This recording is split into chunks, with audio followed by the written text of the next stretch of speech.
السلام علیکم ورحمۃ اللہ وبرکاتہ. نحمده ونصلی علی رسوله الکریم. اما بعد فاعوذ باللہ من الشیطان الرجیم. بسم اللہ الرحمن الرحیم. رب اشرح لی صدری ویسر لی امری واحلل عقدۃ من لسانی یفقهوا قولی. قرآن مجید میں اللہ سبحانہ وتعالی فرماتے ہیں لیس البر ان تولوا وجوہکم قبل المشرق والمغرب ولكن البر من آمن بالله واليوم الآخر والملائكة والكتاب والنبيين وآتى المال على حبه ذوي القربى واليتامى والمساكين وابن السبيل والسائلين وفي الرقاب وأقام الصلاة وآتى الزكاة والموفون بعهدهم إذا عاهدوا والصابرين في البأساء والضراء وحين البأس اولئک الذین صدقوا واولئک هم المتقون. سورۃ البقرہ آیت 177. نیکی یہ نہیں کہ تم اپنے چہرے مشرق اور مغرب کی طرف پھیر لو، لیکن دراصل نیکی اس کی ہے جو اللہ اور آخرت کے دن، فرشتوں، کتاب اور انبیاء پر ایمان لائے اور اس کی محبت کے باوجود اپنا مال دے رشتہ داروں، یتیموں، مسکینوں، مسافروں، مانگنے والوں کو اور گردنیں چھڑانے میں، اور نماز قائم کرے اور زکوٰۃ دے، اور جو اپنا عہد پورا کرنے والے ہیں جب عہد کریں، اور خصوصاً جو تنگ دستی اور تکلیف میں اور لڑائی کے وقت صبر کرنے والے. یہی لوگ ہیں جنہوں نے سچ کہا اور یہی بچنے والے ہیں، متقی ہیں. یہ آیت قرآن مجید کی ان آیات میں سے ہے جو بہت ہی جامع آیات ہیں، جس میں ایک آیت کے اندر یوں سمجھے کہ پورا دین سمو دیا گیا ہے. اس میں ایمان کا ذکر بھی ہے، اس میں عبادات کا ذکر بھی ہے، اور اس میں اچھے اخلاق کا ذکر بھی ہے. یہ ساری چیزیں مل کر انسان کے اندر ایک خاص قسم کی سکینت پیدا کرتی ہیں. اللہ سبحانہ و تعالیٰ نے ہمیں پیدا کیا اور اس کو معلوم تھا کہ ہماری ضرورت کیا ہے، ہمیں کیا چاہیے، اور جو بھی چیز ہماری ضرورت کی تھی اس نے ہمیں عطا کی، جس میں ہماری جسمانی ضروریات ہیں، کھانا پینا، لباس، گھر، شادی، بچے. ہماری جذباتی ضروریات ہیں کہ ہمیں اپنے رشتوں سے، دوستوں سے محبت ملے. اس کے ساتھ ساتھ ہماری کچھ روحانی ضروریات بھی ہیں، ہمارے دل کی ضروریات بھی ہیں، اور وہ ضروریات پوری ہوتی ہیں وحی الہی کے ذریعے، اللہ سبحانہ تعالیٰ کے کلام کے ذریعے، اللہ کی کتاب کے ذریعے، اللہ تعالیٰ کے احکامات کے ذریعے. جب انسان ان کو پڑھتا ہے، سنتا ہے، سمجھتا ہے اور اس کے مطابق اپنی زندگی بسر کرتا ہے. ہر انسان کے اندر اللہ سبحانہ و تعالیٰ نے نیکی کا شوق رکھ دیا ہے. وَأَلْهَمَهَا فُجُورَهَا وَتَقْوَاهَا. جہاں اس کے اندر غلط کاموں کی طرف ایک انکلینیشن، اس کا نفس اس کو مائل کرتا ہے. إِنَّ النَّفْسَ لَأَمَّارَةٌ بِالسُّوءِ. بے شک نفس تو انسان کو برائی پر اکساتا ہی ہے. وہاں دوسری طرف اس کے اندر فطری طور پر نیکی سے محبت اور نیکی کرنے کے بعد ایک خوشی ہوتی ہے. یہ خوشی ہر انسان کو چاہیے ہوتی ہے، اس کے بغیر انسان کی تکمیل نہیں ہوتی، انسان مکمل نہیں ہوتا، انسان کمپلیٹ نہیں ہوتا، اس کو اطمینان اور خوشی نصیب نہیں ہوتی. انسان جتنا چاہے کھا لے، اچھے سے اچھا کھا لے، اچھے سے اچھا پہن لے، کپڑا پہنے، زیور پہنے، اچھے سے اچھا گھر بنا لے، اس کے آس پاس دوستوں کا، رشتہ داروں کا، پیاروں کا ایک بڑا سرکل ہو، لیکن جب تک اس کا تعلق اپنے رب کے ساتھ نہیں، جب تک اس کی محبت اپنے رب کے ساتھ نہیں، اس وقت تک اس کے اندر ایک خلا باقی رہتا ہے، اس کے اندر ایک اطمینان کی کیفیت نہیں آتی. کیونکہ اللہ ہی نے ہمیں پیدا کیا اور سب سے زیادہ اسی کا حق ہے کہ ہم اس کا شکر ادا کریں اور اس کو راضی کریں، اس کو خوش کر دیں. تو جو انسان اپنے محسن، اپنے رب کا شکر گزار ہوتا ہے اور اس کی مرضی کے مطابق اس زندگی کو گزارتا ہے، وہ انسان اطمینان پاتا ہے. خواہ اس کے پاس کھانے کو کچھ بھی نہ ہو یا بہت کم ہو، خواہ اس کے پاس اچھا گھر بھی نہ ہو، خواہ اس کے پاس بہت قیمتی لباس بھی نہ ہو، لیکن اگر اس کے دل کے اندر ایک اطمینان اور تسکین ہے، اس کے اندر نفس مطمئنہ ہے، تو وہ انسان دنیا کا سب سے خوش قسمت ترین انسان. نہ صرف یہ کہ دنیا کا بلکہ آخرت کے اعتبار سے، ہمیشہ ہمیشہ کی زندگی کے اعتبار سے بھی وہ خوش قسمت ترین انسان ہے. تو ایسے میں ہم سب کو یہ جاننے کی ضرورت ہے کہ ہمارا رب ہم سے کیا چاہتا ہے. اگرچہ ہم سب مسلمان گھرانوں میں پیدا ہوئے ہیں اور بچپن سے ہی ہمیں اچھے برے کی تمیز بتائی گئی ہے، نیکی کے کاموں کے بارے میں بھی بتایا گیا، برائی کے بارے میں بھی بتایا گیا، لیکن انسان بھول جاتا ہے. انسان کو بعض اوقات ایک پش چاہیے ہوتی ہے، ایک یاد دہانی چاہیے ہوتی ہے. تو آج کی یہ مجلس ہم سب کے لیے ایک یاد دہانی ہے، اور اس اعتبار سے میں نے اس ایک آیت کا صرف سلیکشن کیا ہے کہ جو پورے دین کا ایک طرح سے خلاصہ ہے اور ہمیں ان تمام چیزوں کی یاد دہانی کرانے والی ہے جن کو ہماری زندگی میں لازماً ہونا چاہیے. اس آیت میں ہم دیکھتے ہیں کہ سب سے پہلے تو یہ بتا دیا گیا کہ نیکی یہ نہیں، اصل میں نیکی کا ایک کانسیپٹ دیا جا رہا ہے، اسی لیے اس کو آیت بر بھی کہتے ہیں، نیکی والی آیت، کہ جس میں یہ بتایا گیا کہ نیک کون ہوتے ہیں اور نیکی کیا نیکی ہے. تو نیکی یہ نہیں کہ انسان اپنا رخ مشرق کی طرف کر لے یا مغرب کی طرف کر لے یا کسی ایک خاص ڈائریکشن کو فالو کرنا شروع کر دے، بلکہ نیکی اس سے بڑی چیز ہے، اس سے آگے کی چیز ہے. یعنی یہ نیکی مطلوب نہیں کہ انسان کسی ایک خاص ڈائریکشن کی طرف بس رخ کیے ہوئے ہے، اس کا تقاضا ہم سے نہیں کیا گیا، بلکہ اس کے علاوہ کچھ کام ہیں جن کے بارے میں ہم سے مطالبہ کیا گیا ہے، یا جو نیکی کے کام جن کو ہمیں کرنے کی تلقین کی گئی ہے. اصل میں یہ آیت نازل اس وقت ہوئی تھی کہ جب مسلمانوں کو قبلہ تبدیل کرنے کا حکم دیا گیا. پہلے مسلمان جب مکہ میں تھے تو خانہ کعبہ کی طرف منہ کر کے نماز پڑھتے، جب مدینہ میں آئے تو انہیں یہ حکم دیا گیا کہ وہ بیت المقدس کی طرف منہ کر کے نماز پڑھے.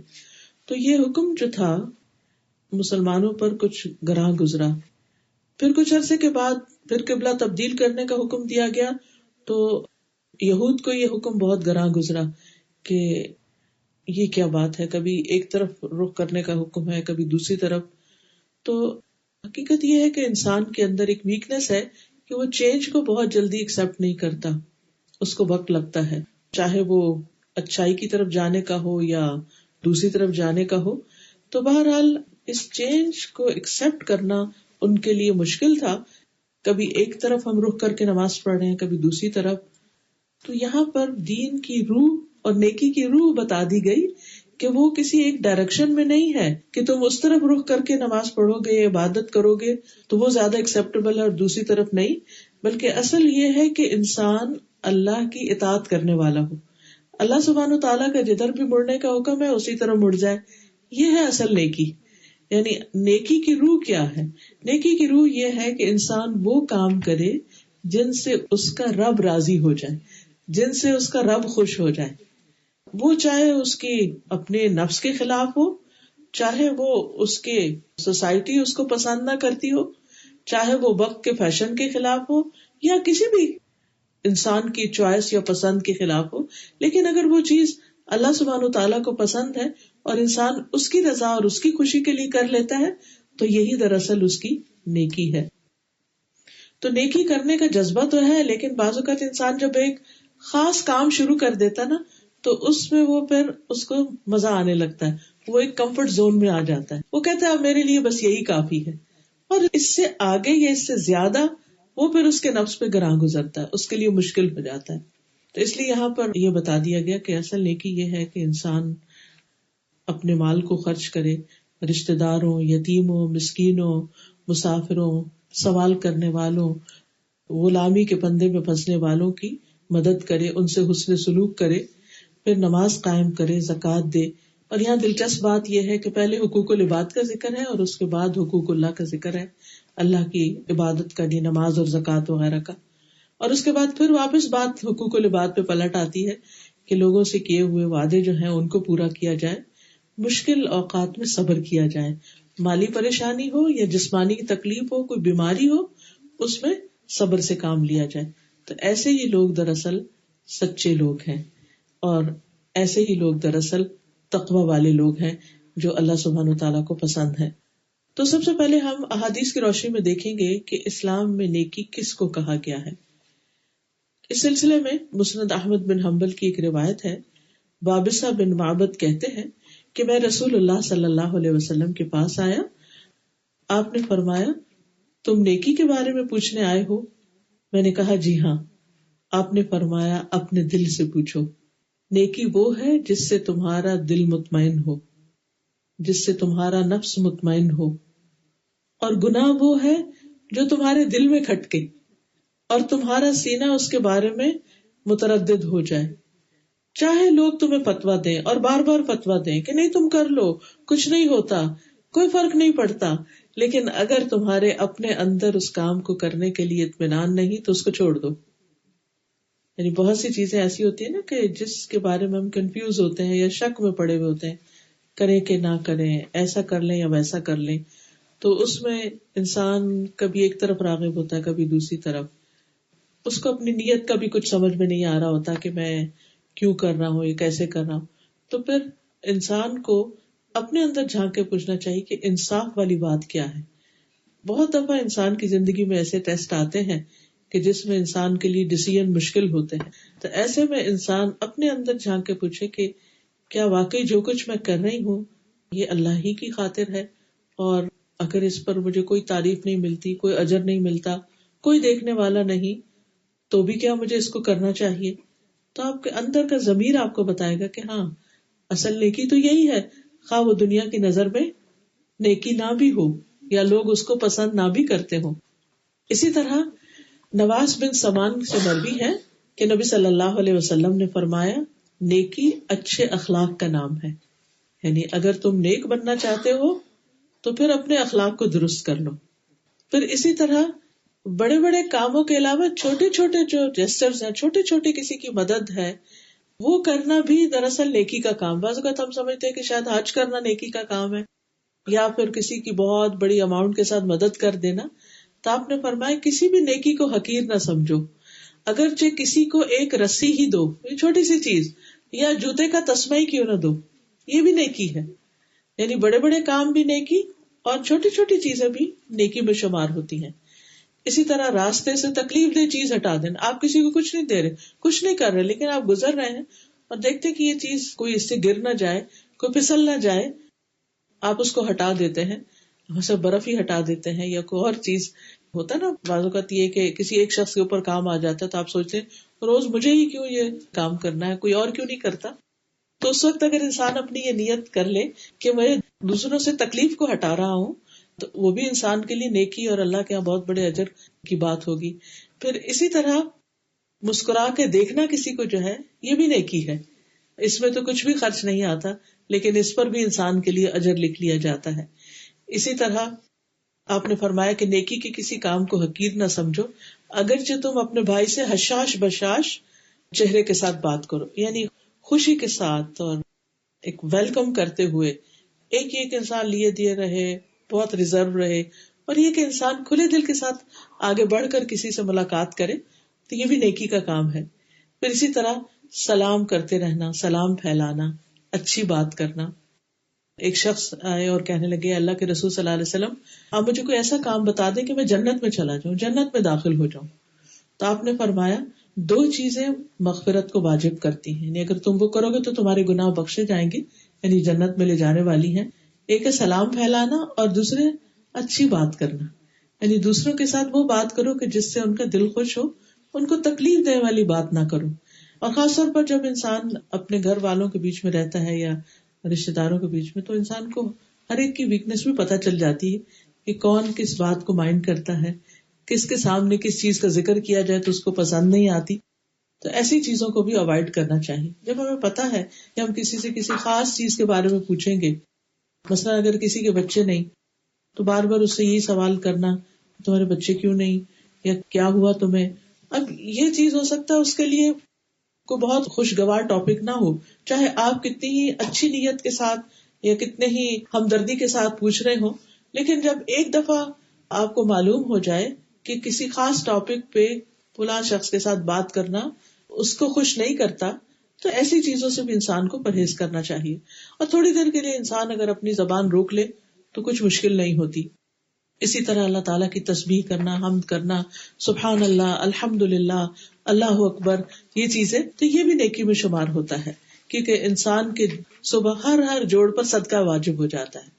یعنی ہر صبح جب سورج نکلتا ہے تو ہمارا پورا جسم جو ہے مقروض ہوتا ہے، تو اس میں سے ہر جوڑ کا صدقہ دینا ہوتا ہے. جیسے یہ انگلی کا چھوٹا سا جوڑ ہے یا کانوں کی ہڈیوں میں چھوٹی چھوٹی چیزیں ہیں، تو تقریباً 360 جوڑ ہیں، اور ان میں سے ہر جوڑ کا صدقہ کیا ہے؟ سبحان اللہ، الحمد للہ، اللہ اکبر، لا الہ الا اللہ، یہ سب کیا ہے؟ صدقہ ہے. اسی طرح نیکی کی بات کسی کو بتانا، برائی سے روکنا، یہ بھی صدقہ ہے. اور 2 رکعت نماز اشراق یا چاشت، جو بھی انسان سورج نکلنے کے بعد 15 منٹ کے بعد سے لے کے زور کی نماز تک، یعنی زوال تک اگر درمیان میں 2 رکعت بھی پڑھ لیتا ہے تو پورے جسم کا صدقہ اس کا ادا ہو جاتا ہے.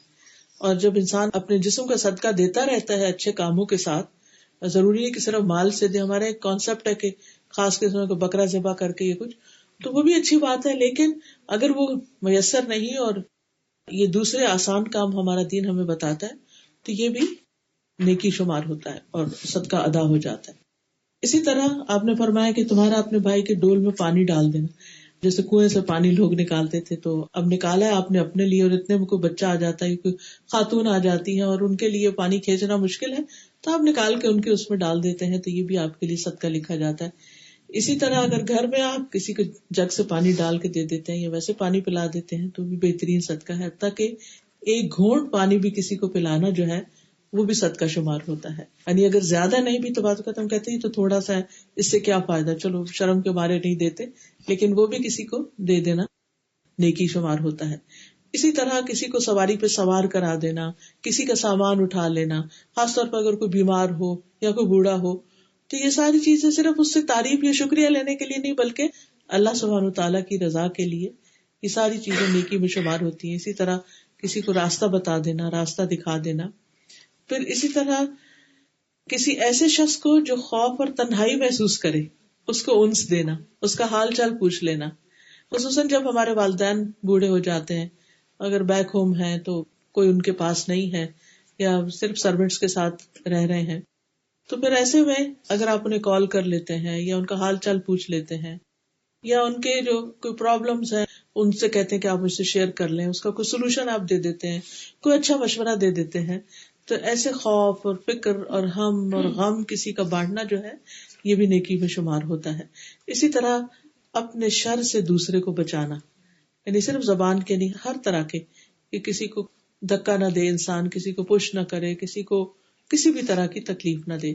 تو ان احادیث سے یہ پتہ چلتا ہے کہ ہمارے دین میں نیکی جو ہے اس کا کانسیپٹ جو ہے وہ بہت وسیع ہے. عام روز مرہ کے چھوٹے چھوٹے کام، لوگوں کے ساتھ جو برتاؤ ہم کرتے ہیں، لین دین جو کرتے ہیں، اس میں دوسروں کو سہولت دینا، آسانی دینا، ان کی مدد کر دینا، ان کو خوش کر دینا، یہ ساری چیزیں نیکی میں شمار ہوتی ہیں. تو نیکی صرف یہ نہیں کہ تم اس بات پہ پریشان ہو رہے ہو کہ قبلہ مشرق ایک طرف سے دوسری طرف کیوں، بیت المقدس سے خانہ کعبہ یا خانہ کعبہ سے بیت المقدس میں تبدیلی کیوں ہو گئی. یہ بھی دراصل مسلمانوں کی ایک تربیت تھی کہ اس موقع پر بھلا دیکھتے ہیں کہ ری ایکشن کیا ہوتا ہے. تو ایسی تربیت جب انسان کی ہو جاتی ہے تو باقی چیزوں میں بھی اس کے لیے آسانی ہو جاتی. انسان کو زندگی میں بہت دفعہ بہت سی تبدیلیوں سے گزرنا پڑتا ہے، تو ایسے میں انسان اگر دوسروں کے لیے مسئلہ کریٹ نہیں کرتا، سہولت پیدا کرتا ہے، تو وہ اس کے لیے اجر و ثواب کا باعث بنتا ہے. پھر فرمایا کہ وَلَٰكِنَّ الْبِرَّ، لیکن نیکی اس کی نیکی ہے، من آمن باللہ والیوم الآخر والملائکۃ والکتاب والنبیین، کہ انسان اللہ پر ایمان لائے، آخرت پر ایمان لائے، فرشتوں پر ایمان لائے، کتاب پر، نبیوں پر. تو یہاں پر اس آیت میں ان چیزوں کا ذکر آتا ہے، لیکن احادیث سے ہمیں پتہ چلتا ہے کہ تقدیر پر ایمان یہ بھی ضروری ہے. آپ نے فرمایا نبی صلی اللہ علیہ وسلم نے، ایمان یہ ہے کہ تم اللہ پر ایمان لاؤ، اس کے فرشتوں، اس کی کتابوں، اس کے رسولوں پر، جنت پر ایمان لاؤ، آگ پر، میزان پر ایمان لاؤ، یعنی آخرت کے جتنے مرحلے ہیں کہ پلسرات ہے، میزان ہے، اعمال تولے جائیں گے، موت کے بعد جی اٹھنے پر، اور تقدیر کے اچھے برے ہونے پر. اور انسان اس وقت تک مومن نہیں ہوتا جب تک ان تمام چیزوں پر جن پر ایمان لانا ضروری ہے ان پر ایمان نہ لائے. اور اس ایمان کی تفصیل جاننا بھی بہت ضروری ہے. مثلاً اللہ سبحانہ تعالیٰ پر ایمان لانے کا مطلب کیا ہے؟ ویسے تو ہم کہتے ہیں آمنت باللہ، ہم سبھی مانتے ہیں اللہ کو، تو اس میں اس کے وجود پر، اس کی ذات پر کہ وہ ایگزسٹ کرتا ہے، پھر اس کے بعد اس کی صفات پر، اس کے نام، اور پھر اسے ہر طرح کے عیب سے پاک قرار دینا، اس کے اندر اچھی اچھی صفات بتانا، اور اس کو ہر عیب سے، جیسے ہم کہتے ہیں نا سبحان اللہ، تو سبحان اللہ کا مطلب ہی یہی ہے کہ اللہ تعالیٰ ہر نقص اور ہر کمی اور ہر عیب سے پاک ہے۔ پھر اس کے بعد کتابوں پر تو جتنی بھی کتابیں نازل ہوئی، فرشتے تو جتنے بھی فرشتے ہیں ان سب پر، اور پھر رسولوں پر بھی، آدم علیہ السلام سے لے کر محمد صلی اللہ علیہ وسلم تک جتنے بھی رسول آئے، اور وہاں آ کر سلسلہ ختم ہو گیا، اس کے بعد کسی اور کو رسول ماننے کی ضرورت نہیں۔ پھر آخرت پر جب ہم ایمان لاتے ہیں تو آخرت میں مرنے کے بعد سے لے کے قبر اور قبر کے اندر جزا اور سزا کا کانسیپٹ، اور پھر آخرت کے جتنے بھی مرحلے ہیں، ان سب مرحلوں کی تفصیل ہمیں پتہ ہونی چاہیے کہ انسان کہاں کہاں سے ہو کر گزرے گا، تو اس پر ایمان جو ہے وہ آخرت پر ایمان کا حصہ ہے۔ بہرحال پھر اس کے بعد وآتى المال علی حبہ، اور اس کی محبت میں، یعنی اللہ کی محبت میں مال خرچ کرے، اور دوسرا معنی بھی کیا جاتا ہے کہ مال کی محبت کے باوجود مال خرچ کرے۔ کس پر؟ اس کی تفصیل آگے بتا دی گئی۔ قرآن مجید کے شروع میں ہی اللہ سبحانہ وتعالی متقی لوگوں کی جو صفت بیان کرتے ہیں وہ یہ ہے کہ وہ مما رزقناہم ينفقون، جو رزق ہم نے انہیں دیا ہے اس میں سے وہ خرچ کرتے ہیں۔ اب یہ جو خرچ کرنے والی بات ہے، یہ نہیں کہ صرف غریب اور فقیر اور ان لوگوں پر خرچ کرتے ہیں، بلکہ اپنی ذات پر بھی خرچ کرنا، اپنے والدین پہ خرچ کرنا، اپنی اولاد پہ خرچ کرنا، شوہر کا اپنی بیوی پہ خرچ کرنا، اپنی ضروریات پوری کرنے کے لیے خرچ کرنا، یہ سارے کا سارا انسان کے لیے اجر و ثواب کا باعث ہوتا ہے اگر انسان حلال طریقے سے کماتا ہے اور حلال طریقے سے خرچ کرتا ہے، اور اسراف نہیں کرتا اور بخل نہیں کرتا۔ دو چیزوں سے بس منع کیا گیا ہے، ایک تو ضرورت سے زیادہ اسپینڈ کرنا جس کی ضرورت نہ ہو، ایکسٹرا فضول بیکار چیزیں خریدتے رہنا صرف شاپنگ کے شوق میں، اور اس سے بھی منع کیا گیا کہ انسان اپنی ضرورت بھی پوری نہ کرے، کہ جو اس کو چاہیے اس پہ بھی خرچ نہ کرے اور صرف پیسے بچا بچا کے ہی رکھتا رہے۔ تو ان دونوں انتہاؤں کے بیچ میں درمیان میں خرچ کرتے ہیں، اپنے اوپر بھی دوسروں کے اوپر بھی۔ انسان خود پر، اپنے بچوں پر تو خوشی سے خرچ کر لیتا ہے، لیکن دوسروں پر جب خرچ کرنے کی باری آتی ہے تو اس میں بعض اوقات انسان کو اپنی ضروریات پھر یاد آ جاتی ہیں، اپنے حال کی نہیں اپنے فیوچر کی بھی یاد آتی، اور اس وجہ سے انسان پھر دوسروں کو نہیں دیتا جو ہم سے زیادہ ضرورت مند ہوتے ہیں۔ پھر اس میں یہ بھی آتا ہے کہ خرچ کرنے کے بعد جب انسان کسی بھی یتیم، مسکین، ضرورت مند بہن بھائی پر، اچھے ہوں ان کے حالات یا نہیں، کسی بھی صورت میں خرچ کرے تو پھر کیا کہے، لا نرید منکم جزاء ولا شکورا، نہ ہم بدلہ چاہتے ہیں نہ شکریہ چاہتے ہیں، یعنی انسان دے کر، خرچ کر کے کسی سے اس کا جواب نہ مانگے، صرف اللہ کی خاطر خرچ کرے اور اس کا صلہ اس سے مانگے۔ پھر اسی طرح مال کی محبت اور حرص کے باوجود خرچ کرنے کا اجر بہت بڑا ہے۔ ایک آدمی نے آپ صلی اللہ علیہ وسلم سے پوچھا کہ سب سے افضل صدقہ کون سا ہے، تو آپ نے فرمایا کہ تندرستی کی حالت میں، کہ تم صحت مند ہو، کیونکہ بیماری میں تو انسان پھر بیماری دور کرنے کے لیے بھی صدقہ کرتا ہے، اور اس میں بھی کرنا چاہیے۔ حدیث میں آتا ہے کہ اپنی بیماریوں کا علاج صدقے سے کرو، داؤ مرضاکم بصدقات، کہ انسان اگر بیمار ہے تو اس میں دوا بھی لے لیکن اس کے ساتھ ساتھ صدقہ بھی کرے اور دعا بھی کرے، یہ ساری چیزیں مل کر انسان کے لیے شفا کا باعث بنتی ہیں۔ پچھلے دنوں کوئی بتا رہا تھا مجھے کہ وہ کسی کو جانتے ہیں کہ جو بیمار ہو گئے، کسی خاصی تکلیف دہ بیماری کا شکار ہو گئے، تو وہ ڈاکٹر کے پاس جاتے، سارا کچھ بتاتے، پھر ڈاکٹر دوائیاں لکھ کر دیتا، پھر وہ دوائیوں کی دکان پہ جاتے اور پوچھتے کہ ان دوائیوں کا ٹوٹل کتنا بنتا ہے، تو اس کا ٹوٹل کروا کے تو جتنے پیسے وہ دوائیوں کے بنتے ہوتے وہ جا کے صدقہ کرتے، یعنی خود بھی، یعنی دوا بھی کھا لی لیکن اس کے ساتھ ساتھ اتنا پیسہ صدقہ بھی کر دیا، کسی غریب کی مدد بھی کر دی، اور وہ بہت جلدی ان کو اس بڑی مصیبت سے نجات مل گئی۔ تو صدقہ جو ہے یہ صرف اللہ کی رضا کے لیے، بندوں سے شکریہ پانے کے لیے نہیں۔ جب انسان خرچ کرتا ہے تو اس کے بے پناہ فائدے ہیں۔ آپ نے فرمایا کہ تندرستی کی حالت میں صدقہ کرنا افضل صدقہ ہے، اور اس حال میں کہ تمہیں اس کی حرص بھی ہے اور جس سے تمہیں غنی ہونے کی امید بھی ہے کہ اتنا اتنا اور ہو جائے گا تو میرے پاس بہت کچھ ہوگا، اور محتاجی کا ڈر بھی ہے کہ اگر میں دے دوں گا تو میرا کیا بنے گا۔ اور قرآن میں تو یہاں تک کہا گیا کہ لن تنالوا البر حتى تنفقوا مما تحبون، تم نیکی کو پا ہی نہیں سکتے ہرگز ہرگز جب تک کہ تم وہ خرچ نہ کرو جس سے تم محبت کرتے ہو، یعنی پسندیدہ چیز خرچ کرنا، صرف یہ نہیں کہ ایکسٹرا بیکار فضول اور ایسی چیزیں جو ہمارے کام کی نہیں، بس صرف وہ نکال دو، نہیں۔ بعض اوقات کوئی ایسی چیز جس کو استعمال کرنے کو آپ کا اپنا دل بھی چاہ رہا ہو تو آپ اس کو صرف اللہ کو خوش کرنے کے لیے کسی اور کو دے دیں، اور ریٹرن کی کوئی لالچ یا کوئی بھی غرض اور حرص نہ ہو اس میں. تو یہ بہترین صدقہ ہوتا ہے. کبھی کبھی دل چاہتا ہے کہ اللہ کوئی ایسا کام کرے کہ تو راضی ہو جائے ہم سے. تو ان کاموں میں سے ایک یہ ہے کہ انسان پھر اپنی پسندیدہ چیز میں سے کچھ اللہ کے راستے میں دے. اس میں بھی مما کہا گیا ہے، ساری کی ساری دینے کا بھی حکم نہیں ہے، کچھ بھی اگر اس میں سے دے دو گے تو بھی وہ قبول ہو جائے گا انشاءاللہ. پھر اسی طرح یہ ہے کہ ہر روز کچھ نہ کچھ صدقہ ضرور کرنا چاہیے کسی نہ کسی شکل میں. یا تو انسان ڈیلی بیس پر کسی کا کچھ باندھ دے، کسی کا کوئی وظیفہ لگا دے، مثلا ہر روز کے کسی کے دودھ کے پیسے، یا کسی کے جیسے کئی رشتے دار غریب ہوتے ہیں ان کے پاس نہیں ہوتا اور ہمیں پتہ بھی ہوتا ہے، کبھی کسی کے بچوں کی فیس ہو سکتی ہے کسی نہ کسی شکل میں. اور بعض اوقات ایسا ہوتا ہے کہ آپ کے آس پاس کوئی غریب مسکین نہیں ہوتا، تو اگر پانی کا ایک گھونٹ بھی آپ کسی کو پلاتے ہیں نا تو وہ بھی آپ کے حق میں صدقہ لکھا جاتا ہے. تو اس نیت کے ساتھ کہ اللہ تیری رضا کے لیے میں دوسروں کی مدد اور خدمت کر رہی ہوں. حدیث میں آتا ہے کہ ہر روز صبح 2 فرشتے اترتے ہیں، ان میں سے ایک کہتا ہے اے اللہ خرچ کرنے والے کو اس کا بدلہ دے، یعنی اس کو اور بھی دے، اور دوسرا فرشتہ کہتا ہے کہ اے اللہ روک کے رکھنے والے کے مال کو ضائع کر دے، ایسی جگہ لگے کہ کوئی فائدہ اس کو نہ ہو. اب خرچ کہاں کہاں کرے، کس کس کو دے؟ تو سب سے پہلا حق بتایا کہ رشتے داروں کا. رشتے داروں پہ خرچ کرنا عام طور پہ مشکل کام ہوتا ہے، کیونکہ ان سے انسان کو نہ شکریہ ملتا ہے اور وہ اس کو اپنا حق ہی سمجھتے ہیں. یعنی انسان اس لیے پھر اس کا دل بھی نہیں بازوقت کرتا کہ ان کو کتنا بھی دو، یا راضی بھی نہیں ہوتے، وہ کہتے ہیں کہ ابھی بھی کچھ نہیں کیا.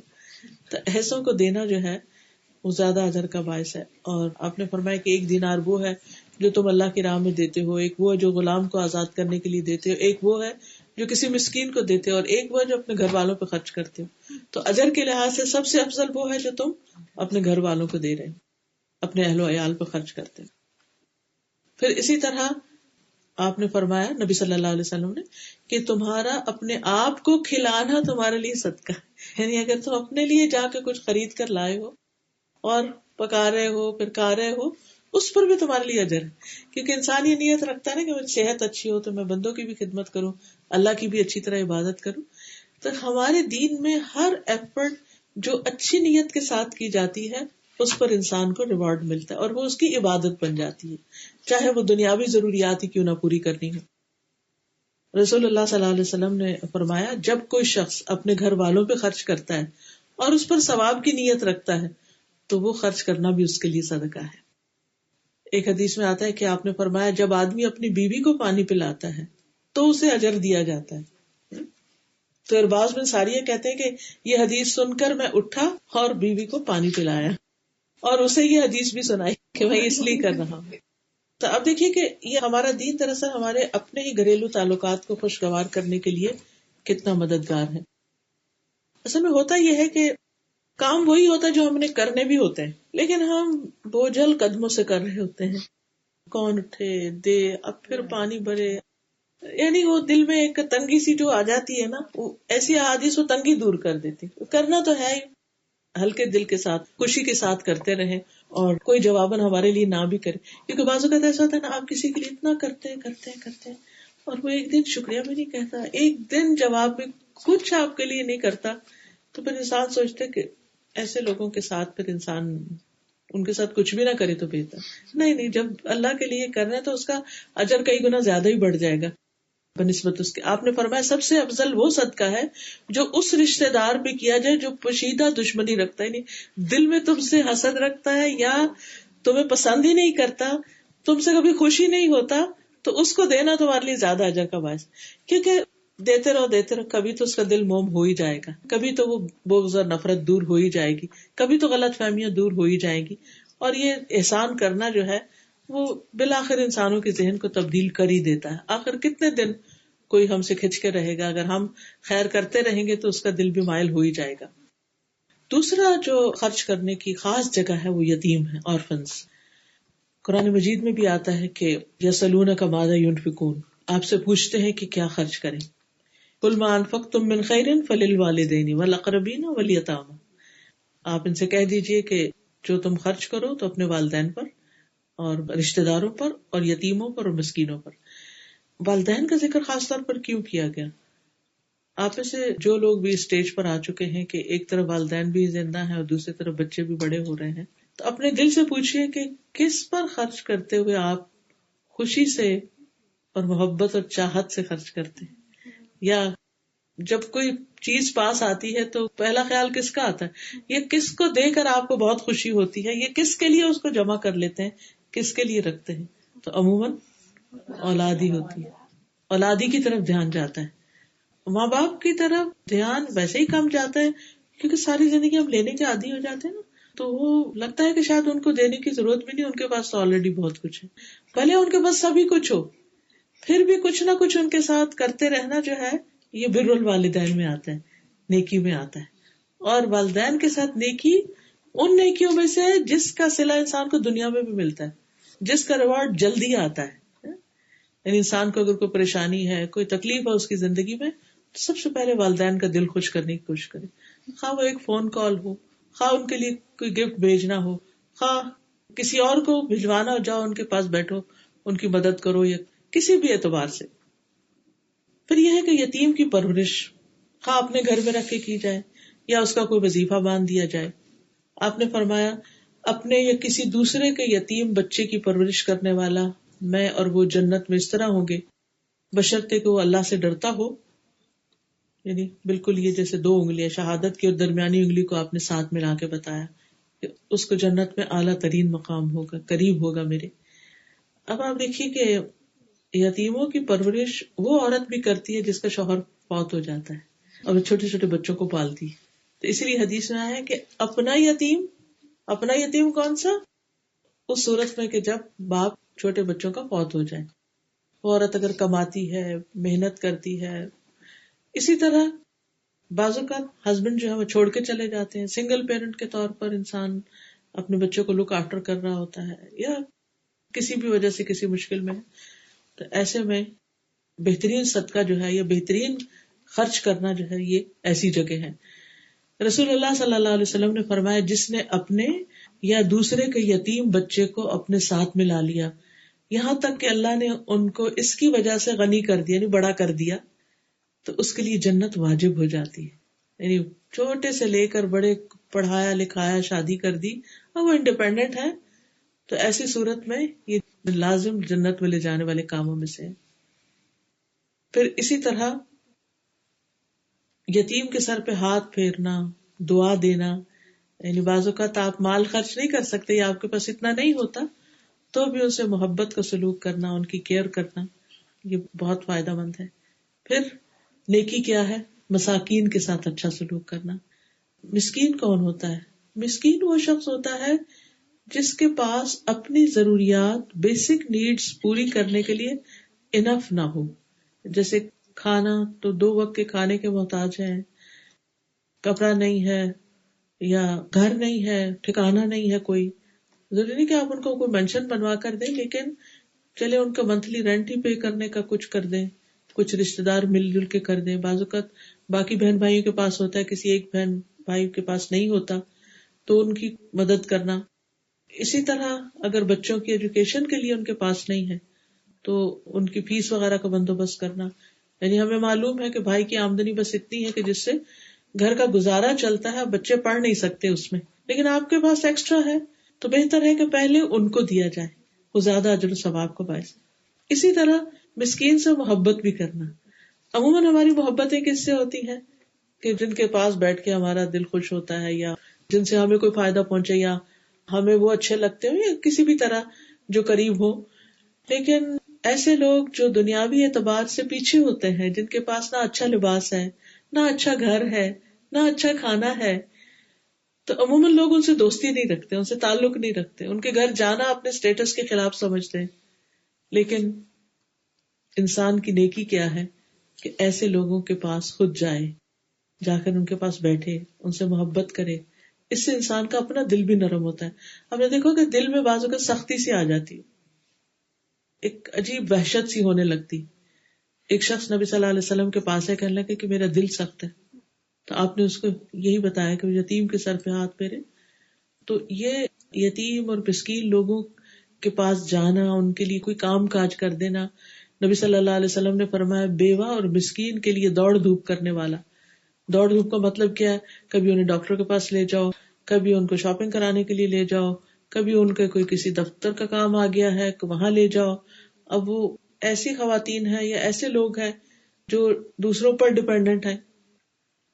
آپ نے فرمایا وہ ایسا ہے، ایسا شخص جیسا اللہ کی راہ میں جہاد کرنے والا یا رات کو قیام کرنے والا اور دن کو روزہ رکھنے والا. یہ نیکیاں بڑی مشکل ہوتی ہیں نا، انسان کے اپنے کام ختم نہیں ہوتے اتنے میں آپ کو ایک کال آ جاتی ہے ذرا فلاں میرا کام ہے مجھے لے جائیں.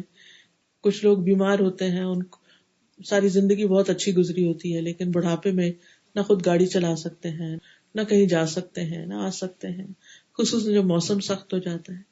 تو ایسے میں ایسے لوگوں کے کام کر دینا، ان کا خیال رکھنا، ان کے بارے میں سوچنا کہ ان کو ضرورت ہو سکتی ہے ہماری، یہ ساری چیزیں نیکی میں شمار ہوتی ہیں. اور ایسا کرنے والا حقیقت میں نیک شخص ہوتا ہے.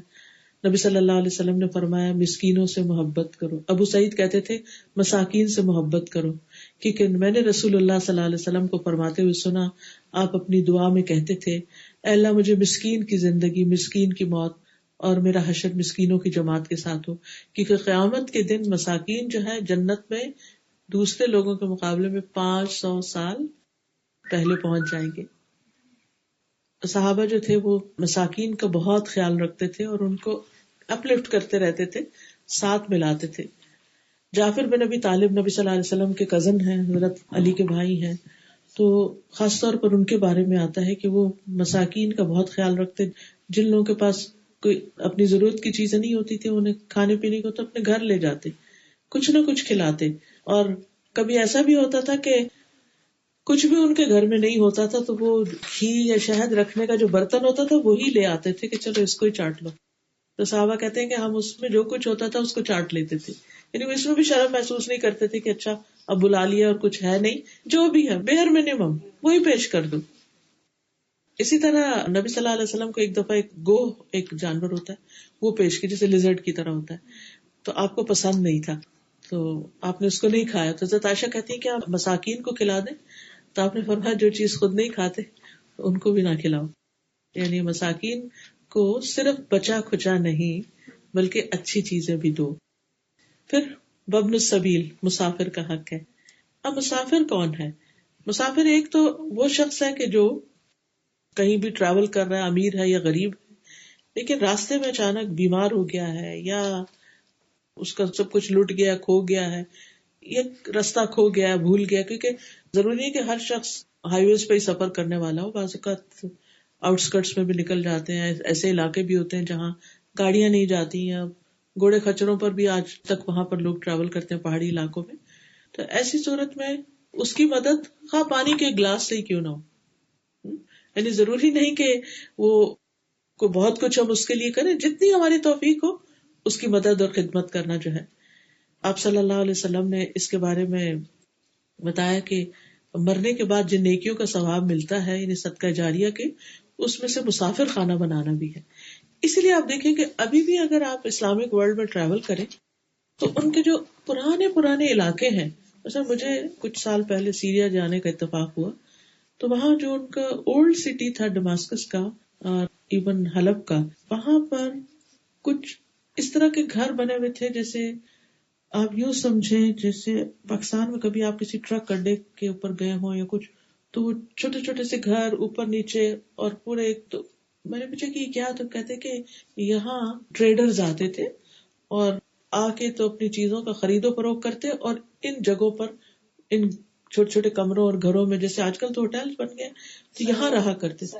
سرائے ٹائپ جیسے ہوتا ہے نا، رباط بھی کہتے، سرائے بھی کہتے، تو اس میں رہتے تھے. اور وہ یعنی فری رہائش ہوتی تھی، جو آیا رہا اپنا کام کیا اور پھر چلے گئے. تو مسافروں کا خیال رکھنا جو ہے یہ ہمیشہ سے ہمارے کلچر کا ایک حصہ رہا ہے، اور اس کا اجر جو ہے وہ مرنے کے بعد بھی انسان کو ملتا رہتا ہے. اسی طرح یہ ہے کہ اگر کوئی شخص مسافر کی ضرورت کو پورا نہیں کرتا جبکہ اس کے پاس استطاعت ہو، تو ایسا شخص جو ہے اللہ تعالیٰ قیامت کے دن اس سے بات نہیں کرے گا، اس سے سخت ناراض ہوگا. پھر اسی طرح والسائلین مانگنے والے، اگرچہ مانگنا ناپسندیدہ اور اس سے منع بھی کیا گیا ہے، لیکن سم ٹائم یہ ہوتا ہے کہ کچھ لوگ بہت ہی شدید ضرورت مند ہوتے ہیں، ان کو مانگنا ہی پڑتا ہے. تو ان کا بھی حق ہے. آپ نے فرمایا کہ مانگنے والے کو نہ لوٹاؤ، خواہ بکری کا جلا ہوا کھری کیوں نہ دے دو، اگر اور کچھ نہیں جو ہے وہی دے دو. پھر اسی طرح غلام کو آزاد کرنا. آج کے دور میں غلامی تو نہیں ہے، لیکن بعض اوقات لوگ بے وجہ بے گناہ پکڑے جاتے ہیں، جیلوں میں بند ہو جاتے ہیں، ان کو چھڑانے کے لیے بڑی بڑی رقم چاہیے ہوتی ہے، تو ان کو آزاد کرانا جو ہے وہ بھی ایک بہت بڑا کام ہے. یہ تو تھے حقوق و لباد. اس کے بعد یہ ہے کہ انسان صرف ان چیزوں کو کر کے خوش نہ ہو جائے، بلکہ اس کے ساتھ ساتھ اللہ کا حق بھی ادا کرے. اچھا، ہمارا کیا ہوتا ہے کہ ہم اگر بندوں کی خدمت کر رہے ہیں تو نماز چھوڑنا شروع کر دیں گے، اور اگر نمازوں کی پابندی کر رہے ہیں تو بندوں کی طرف سے غافل ہو جائیں گے. تو وہی بات ہو گئی، یا مشرق کے ہو گئے یا مغرب کے ہو گئے، یا ایک کام پکڑ لیا یا دوسرا پکڑ لیا. تو اس میں بیلنس رکھنا جو ہے اور اعتدال سے کام لینا یہ بہت ضروری ہوتا ہے. تو اس لیے وہ اقام الصلاۃ بیچ میں آ گئی کہ یہ سارے کام بہت اچھے ہیں، لیکن ساتھ ساتھ نماز بھی شروع میں ایمان کا ذکر کر دی، کیونکہ ایمان کے بغیر تو کوئی نیکی قبول نہیں. پھر نیکیوں کا ذکر کر دیا کہ پھر نماز قائم کرنے کا. ایک شخص نے نبی صلی اللہ علیہ وسلم سے پوچھا کہ سب سے افضل عمل کون سا ہے؟ فرمایا نماز کو وقت پہ ادا کرنا، یعنی اس کے پرسکرائب ٹائم کے اندر اس کو. پھر والدین کے ساتھ نیکی کرنا، پھر اللہ کے راستے میں جہاد کرنا.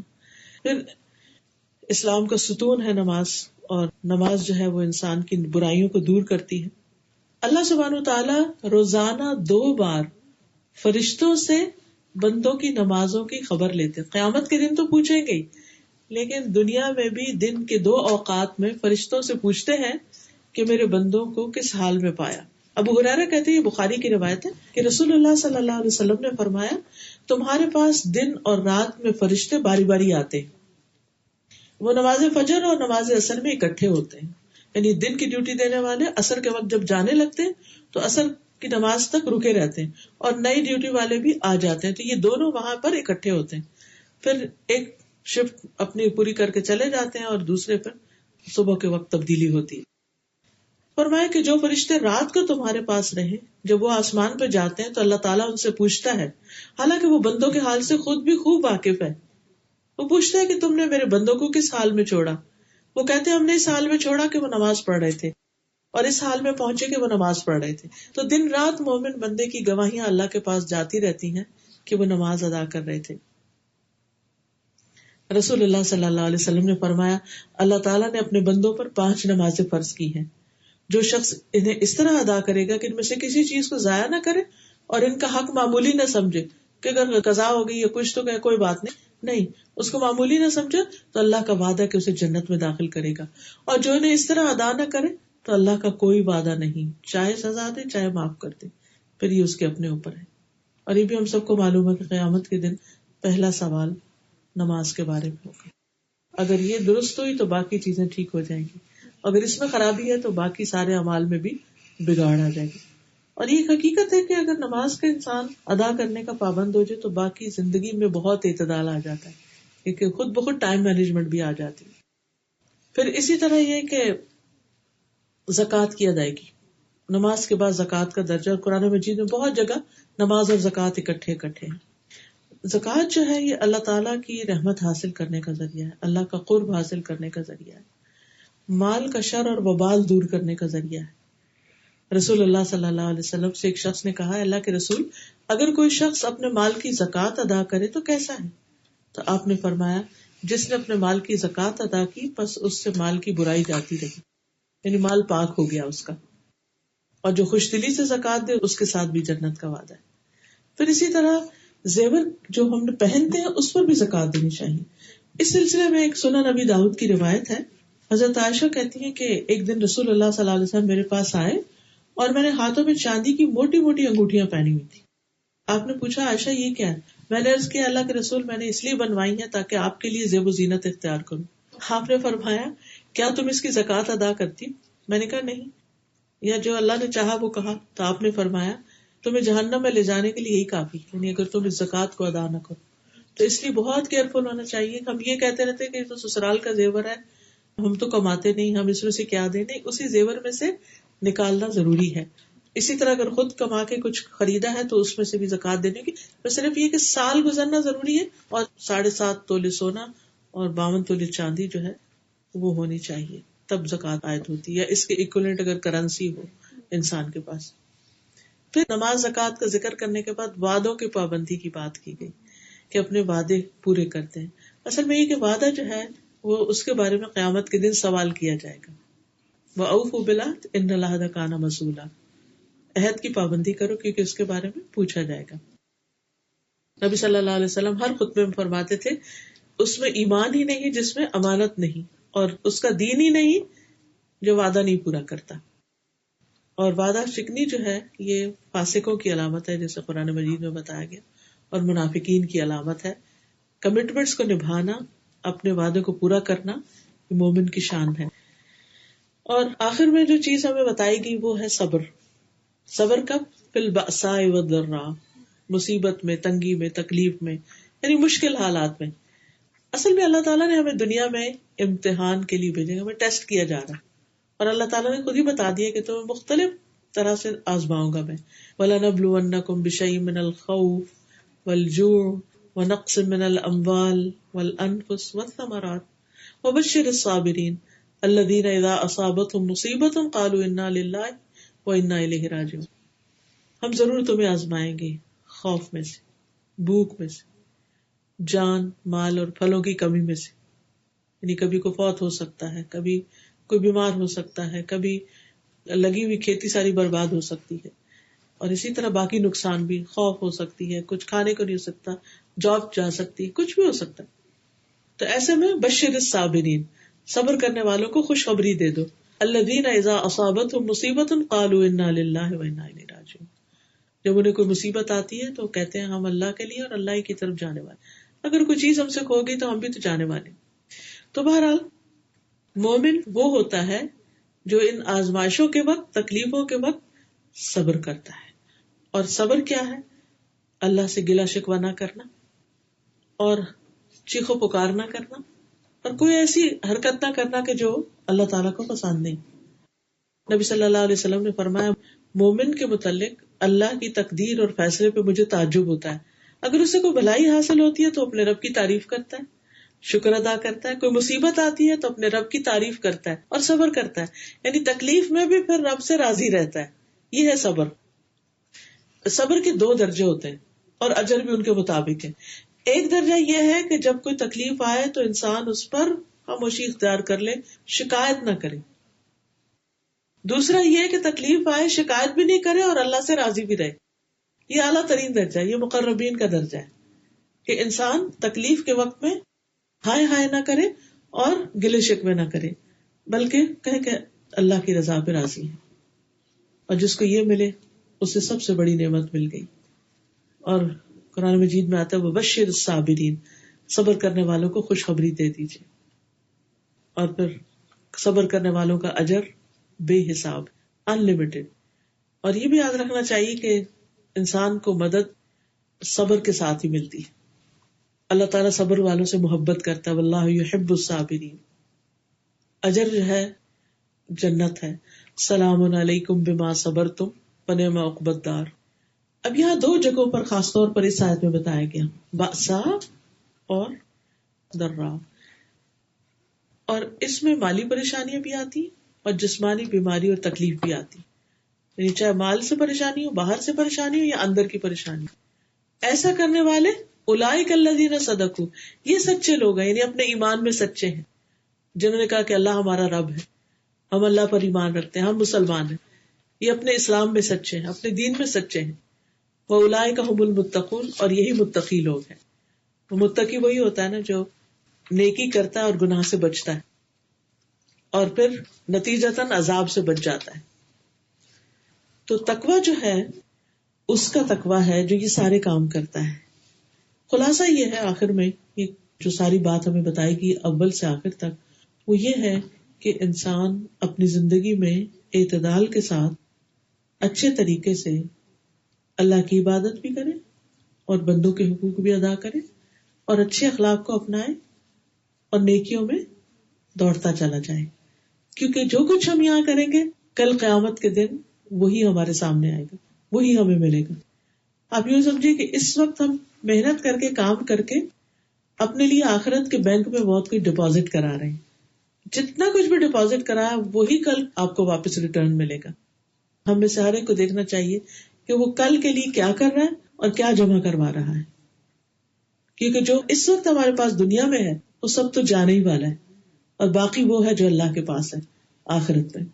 تو اللہ تعالیٰ سے دعا ہے کہ اللہ تعالیٰ ہمیں یہ صفات عطا کرے اور ہم سے راضی ہو جائے. کچھ مختصر سی دعا کر لیتے ہیں. یہ دعائیں بھی وہ ہیں جن میں نیکی کا سوال کیا گیا ہے کہ اللہ نیکی کی توفیق عطا فرمائے. سبحان اللہ والحمد للہ ولا الہ الا اللہ واللہ اکبر ولا حول ولا قوۃ الا باللہ العلی العظیم.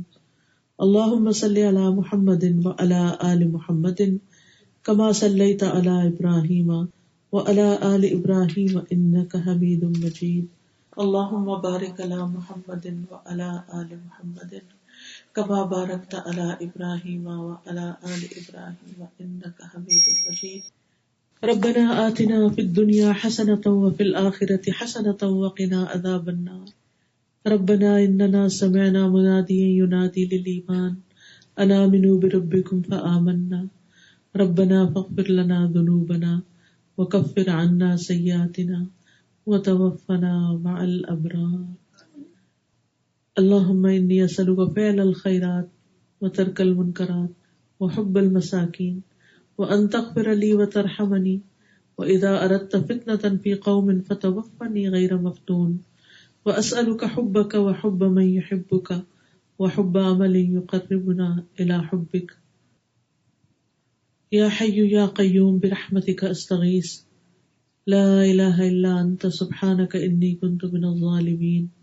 اللہم انی اسألک من الخیر کلہ عاجلہ وآجلہ ما علمت منہ وما لم اعلم واعوذ بک من الشر کلہ عاجلہ وآجلہ ما علمت منہ وما لم اعلم.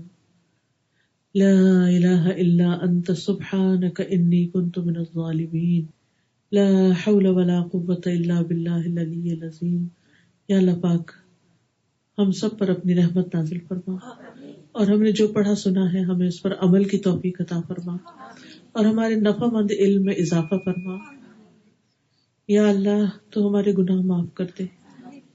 یا اللہ جو ہم میں سے فوت ہو چکے ہیں ان کے گناہوں کو بھی معاف فرما دے. یا اللہ ہمارے والدین پر اپنی رحمت فرما. یا حی یا قیوم برحمتک استغیث. یا اللہ ہمیں ہر حاسد کے حسد اور ہر شریر کے شر سے محفوظ رکھ. یا اللہ پاک جتنی بہنیں آئی ہیں اللہ ان کی دعائیں قبول فرما. اس گھر پر اپنی رحمت اور خیر و برکت نازل فرما. ان کو دنیا اور آخرت کی نعمتوں سے مالا مال فرما دے. ربنا تقبل منا انک انت السمیع العلیم وتب علینا انک انت التواب الرحیم. وصلی اللہ تعالی علی خیر خلقہ محمد وعلی آلہ واصحابہ واہل بیتہ اجمعین برحمتک یا ارحم الراحمین. الہی آمین. سبحانک اللہم وبحمدک اشہد ان لا الہ الا انت استغفرک واتوب الیک. السلام علیکم ورحمۃ اللہ.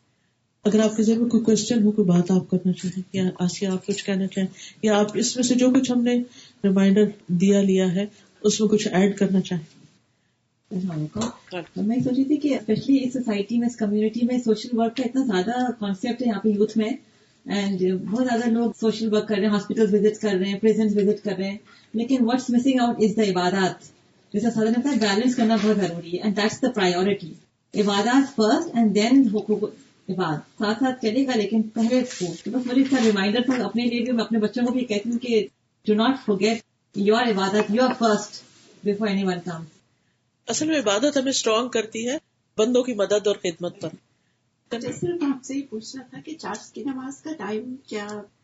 سورج نکلنے کے 15 منٹ بعد سے شروع ہو کر ظہر کی نماز یعنی زوال سے 15 منٹ پہلے تک، جو 11:15 کا لیں 12 کا لیں، آج کل 12:30 ہو رہا ہے.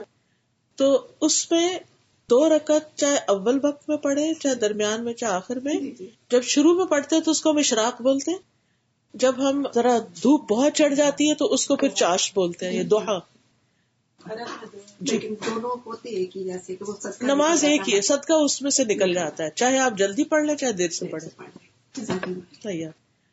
میں نے یہ پوچھنا تھا کہ نماز وقت پر ادا کرنی چاہیے، لیکن جیسے ہم شاپنگ کے لیے نکلے ہوئے ہیں تو مال میں میوزک لگا ہوا تو ہم گاڑی میں جا کے اپنی نماز ادا کر سکتے ہیں. مال میں اگر کسی ایک طرف کر رہے ہیں اس سے کوئی فرق نہیں پڑتا کہ باہر کیا ہو رہا ہے. یعنی ہاں پڑھ سکتے ہیں. گاڑی میں نماز نہیں ہوتی کیونکہ فرض جو ہے وہ کھڑے ہو کے پڑھنا چاہیے. پڑھنا کھڑے ہو کے, کھڑے ہو کر پڑھنا. وہاں پہ مال میں گدے کا پتہ نہیں ہوتا ہے. آج کل آئی فون جو ہوتا ہے نا اس میں اگر آپ وہ ایپ ڈال لیں نمازوں کے اوقات والی تو اس میں قبلے کا رخ ہر جگہ پتہ چل جاتا ہے. اور اگر نہیں ہے فرض کیجیے موبائل نہیں ہے میرے پاس, اندازے سے پھر پڑھ لیجیے, اندازے سے پڑھ لیجیے. لیکن کھڑے ہو کے پڑھنی ہے. جی کھڑے ہو کر. شروع میں مطلب بیٹھ کے بہت جگہ پڑھنی نہیں بیٹھ کے والا قیام جو ہے جی جب نہیں معلوم تو اور بات ہے, لیکن قیام جو ہے وہ فرض ہے. مگر کسی کو تکلیف ہے گھٹنوں میں تو کھڑا رہے جی وہ تو معذور میں آ جاتا ہے نا, اس کو تو اجازت ہے. اور اس کے لیے ضروری نہیں کہ کسی ٹیبل پہ سجدہ کرے, بس اشارے سے پڑھنا کافی ہے. اور اس میں بھی اگر کھڑے ہو کر قیام کر سکتے ہیں اور رکوع اور سجدہ بیٹھ کے کر سکتے ہیں تو بھی ٹھیک ہے. یعنی جتنی کھڑے ہو سکتے ہیں اتنی کھڑا ہو کے کر لیں. کچھ لوگ چلتی گاڑی میں بھی نماز پڑھتے ہیں. نفل تو پڑھ سکتے ہیں, فرض کے لیے روکنا لازم. لیکن اس میں بھی قبلے کا تعین جی قبلے کا تعین بھی ضروری ہے. جی ہاں, اللہ یہ کہ کوئی ایسی جگہ پھنس گیا ٹریفک میں, اب نہ آگے کے نہ آپ کے ہاتھ میں نہیں. کبھی کبھی آپ کو کوئی ایکسیڈنٹ نظر آ جاتا ہے, وہ آپ کسی ایسی جگہ اسٹک ہو جاتے ہیں کہ آپ کی نماز جا رہی ہے. اس صورت میں بہتر یہ ہے کہ آپ پھر جدھر بھی منہ ہے اور جہاں بھی بیٹھے ہیں پھر آپ پڑھ لیں. لیکن جہاں ہمارے اختیار میں ہو تو پھر ہم پانی کی اگر اویلیبلٹی نہیں پھر تیمم کر لیں. جی پھر تیمم کر لیں. جی اگر ہم کہیں جا رہے ہیں اور ہمارے کو معلوم کہ ہماری نماز مس ہو جائے گی تو کیا ہم پہلے پڑھ سکتے ہیں؟ اگر تو آؤٹ آف دا سٹی جا رہے ہیں, دور کا سفر ہے, پھر تو گھر سے پڑھ کے جا سکتے ہیں. ظہر اور عصر ملا سکتے ہیں, مغرب اور عشاء ملا سکتے ہیں, فجر اکیلے ہی پڑھنی ہوتی ہے. ٹھیک, لیکن اگر شہر کے اندر ہے تو پھر کہیں بھی آپ جہاں ہیں وہیں پڑھ لیں. السلام علیکم ورحمۃ اللہ. وعلیکم السلام. مجھے ایک کنفیوژن ہوتا ہے کہ جب لوگ کہتے ہیں کہ جب ہم مالس میں جائیں ہم لوگوں کے سامنے پڑھیں, سب لوگ ہم مرد جو چل رہے ہیں سب دیکھ رہے ہیں کہ عورت سجدہ کر رہی ہے, اٹھ رہی ہے with all the arkan and everything, تو وہ کافی مجھے سب بہت لوگ کہتے ہیں کہ how is that appropriate to pray in the mall when all the men or non-mahrams are passing by and they're looking at you. اس میں یہ انسان بالکل راستے میں نہیں پڑے, جیسے کوئی تھوڑا کارنر ہو تو کوئی اکا دکا اگر گزر گیا ہے ابل تو لوگ دیکھتے نہیں, اور اگر کوئی دیکھے بھی تو اس کو یہ پتا چلے گا کہ یہ بھی عبادت کا ایک طریقہ ہے. جی بالکل کوئی حرج نہیں, بالکل کچھ نہیں ہوتا. جی نو ہیزیٹیشن, بلکہ یہ دعویٰ کرنے کا ایک بہترین طریقہ ہے جو میں سمجھتی ہوں اس میں بڑی حکمت ہے. اللہ تعالیٰ نے اگر ہم پہ نماز فرض کی ہے اور وقت کی پابندی کے ساتھ کی ہے تو اس کی کوئی وجہ ہے, تاکہ ہم ہر جگہ اس بات کو ثابت کریں کہ ہم اللہ ہی کے بندے ہیں, ہم کہیں بھی ہیں, چاہے گھر پہ ہیں, چاہے گھر سے باہر ہیں, چاہے سفر میں ہیں. I remember praying at a furniture shop, تو میں جب پڑھ کے اٹھی تو وہ آدمی کہنے لگا کہ did you pray for me? زیادہ بھی پڑھنے کی کہیں asking me as well. Usually non-Muslims when they see like you're praying, so they actually become like God conscious themselves. جی بالکل, Because دماغ میں they automatically think of God when you're praying. بالکل. اور اپنے مسلمز بھی جو نہیں پڑھ رہے ہوتے وہ بھی دیکھ کے تھے, او اگر یہ پڑھ رہا ہے تو مجھے بھی پڑھنا چاہیے. تو it's a reminder, quite reminder. گھر سے نکلے تو ہم اتنے اپروپریٹلی ڈریسڈ ہو کے نماز پڑھ لیں جس طرح جی ہاں ان کا کہنے نا, خاص طور پہ مجھے اس سے خیال ہے کہ شاید اگر پراپرلی کورڈ نہیں ہو عورتیں اور وہ سجدے میں جا رہی ہیں پھر خود ہی بعض اوقات اتنی شارٹ شرٹس ہوتی ہیں نا, کھینچ رہی ہوتی ہے کہ ہمیں پڑھ لیتے. تو میں نے کہا اللہ کرے ہم ایسے ہو کہ ہم باہر نکلیں اس طرح جہاں بھی ہم پڑھ سکیں. Even though we are covered, we are still like, people say that how you are praying when everybody is looking at you when you are doing. نہیں, آپ دیکھیے کہ ویسے بھی تو ہم کچھ سامان اٹھانے کے لیے جھک رہے ہوتے ہیں, کچھ رکھ رہے ہوتے ہیں, گاڑی پہ چڑھ رہے ہوتے ہیں, تو کچھ نہ کچھ تو ایکسپوز ہو ہی جاتا ہے نا. تو اللہ کے آگے اگر جھک رہے تو کیا ہو. ادھر تو پھر آسانی ہے, لوگ پے ٹینشن جی ہاں, اتنا وہ کوئی بادر نہیں کرتا. اور استاذہ زکوٰۃ کے لیے عورت کو خود اپنی پے کرنی چاہیے زکوٰۃ, یا اگر ہسبینڈ ادا کر دے تو ادا تو ہو جاتی ہے, لیکن اگر وہ نہیں کرتا تو پھر خود ہی کرنی ہوگی. لیکن احسن کیا ہے, یعنی اگر دونوں صورتیں ٹھیک ہے, دونوں صورتیں ٹھیک ہے, اس کو بھی اجر مل جائے گا اور آپ کا بھی فرض ادا ہو جائے. چلیے ٹھیک ہے. سبحانک اللہم و بحمدک, اشہد ان لا الہ الا انت, استغفرک و اتوب الیک. السلام علیکم.